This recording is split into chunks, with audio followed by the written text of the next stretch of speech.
Nesse vídeo, você vai aprender a utilizar o sensor de presença junto com Raspberry Pi Pico e essa placa também TM1638. Para o exemplo de hoje, nós estamos contando a quantidade de vezes que o sensor é acionado e esse valor é exibido aqui no display. Como você pode ver, acionou já 25 vezes, agora ele detectou uma nova presença e detectou 26 vezes, 27 e assim por diante. É um exemplo de projeto que pode ser aplicado na prática. Imagina só que você precisa contar a quantidade de pessoas que passa em um local, por exemplo. Uma opção está no uso desse sensor de presença. Vamos conhecer aqui o sensor. Olhando ele dessa forma, ó, virando aqui, a gente tem então 3 pinos aqui em cima, que é a alimentação e a saída. Então esse primeiro pino aqui é o negativo, esse pino do meio é a saída e esse pino aqui é o positivo, tá?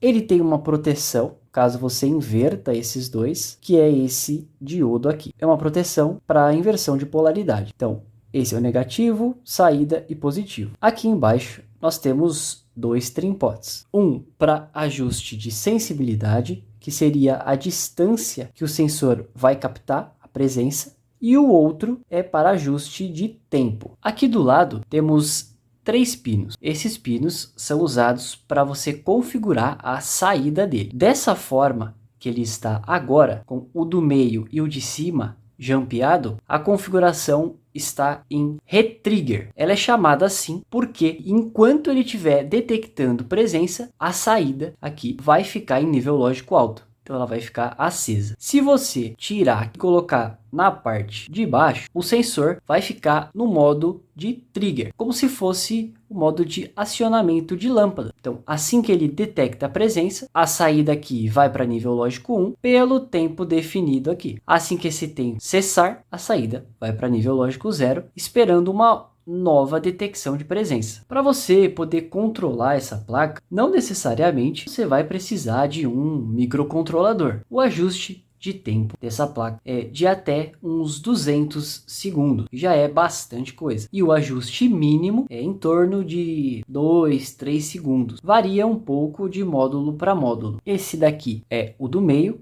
que é a saída. Esse aqui é o positivo e o outro o negativo. Beleza, viu só? Ele detectou o movimento e já começou a contar ali. Se você, assim como eu, gosta de eletrônica, programação, quer adquirir essas placas, no link aqui embaixo na descrição, você tem o site lá da Shopee para poder adquirir essas placas. Cada módulo desse é bem barato, então você não vai gastar muito. Fique tranquilo que a Shopee é um site bem seguro. Se você precisar trocar ou vier com algum defeito, é muito fácil de pedir a devolução e o seu dinheiro de volta. Acesse os links da descrição para você poder comprar. Agora vamos lá para o computador que eu vou te apresentar o código desse projeto. A programação foi feita de uma forma um pouco diferente.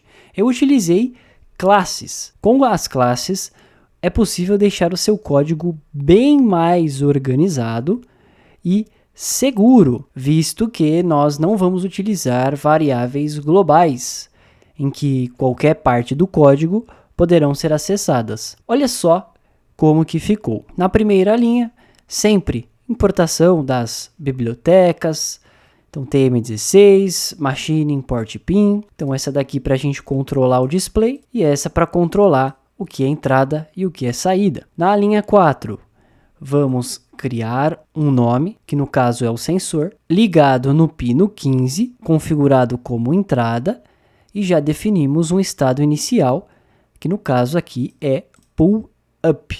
Então isso daqui faz com que ele fique sempre em nível lógico 1. Na linha 5, fazemos a configuração do módulo TM1638, configurando a ligação dele.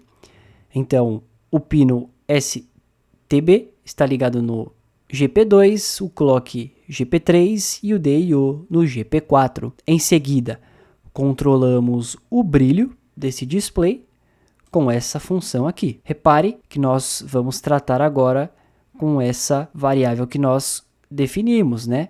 Esse objeto que herda as funções da biblioteca TM1638. Criamos uma classe chamada peer.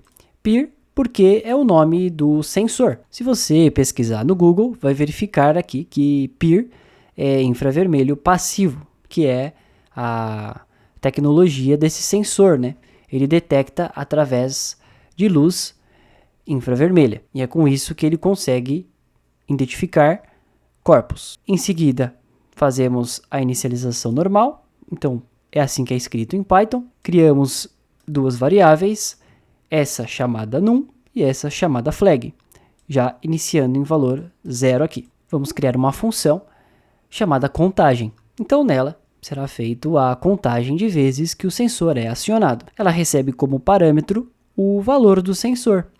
Em seguida, vamos fazer uma verificação. Então, se o sensor for igual a 1, essa flag vai para 1, para a gente guardar o estado de acionamento. Se o sensor for igual a 0 e a flag for igual a 1, então a gente limpa a flag e adiciona uma contagem, né? Então, num é ele mesmo mais 1.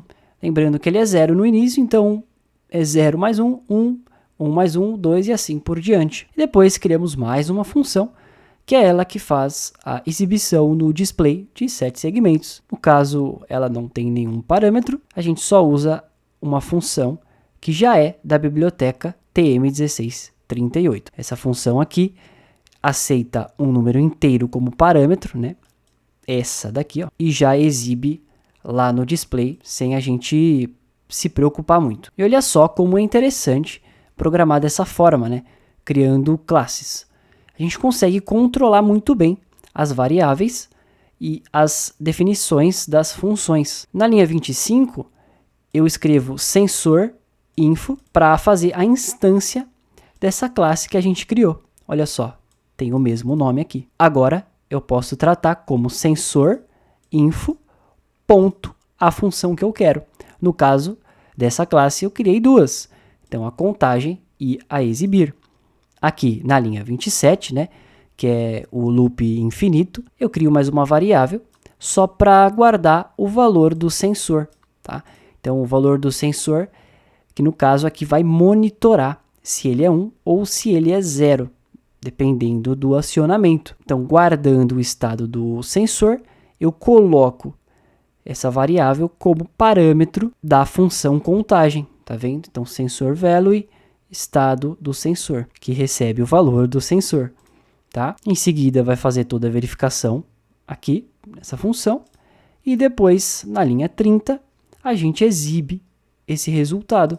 Então, sensor info ponto exibir, que é essa função aqui, tá vendo? E programar dessa forma é bem seguro, porque imagina só que você vai trabalhar com um amigo ou com o seu colega de trabalho, no caso, e ele sem querer modifica aqui o valor da variável num. Se ele modificar isso nessa linha, poderia dar algum problema. Mas, como nós estamos utilizando classes, isso aqui não consegue ser acessado dentro daqui. Então é como se fosse uma variável nova sendo criada aqui, mesmo que ela meio que tenha o mesmo nome aqui. Essa é a vantagem de utilizar classes. Claro que esse código ele é bem pequeno, né? Só tem 30 linhas.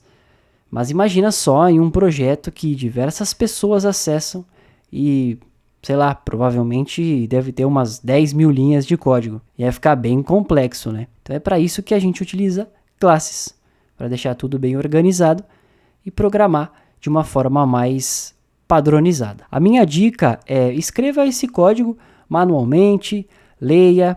Se você ficar com alguma dúvida, pergunta aí no comentário, tá? Eu vou estar disposto a te ajudar, a resolver, a te responder, porque é assim que todo mundo aprende. Eu aprendo, você aprende e a gente cresce junto. Eu fico por aqui e até a próxima aula.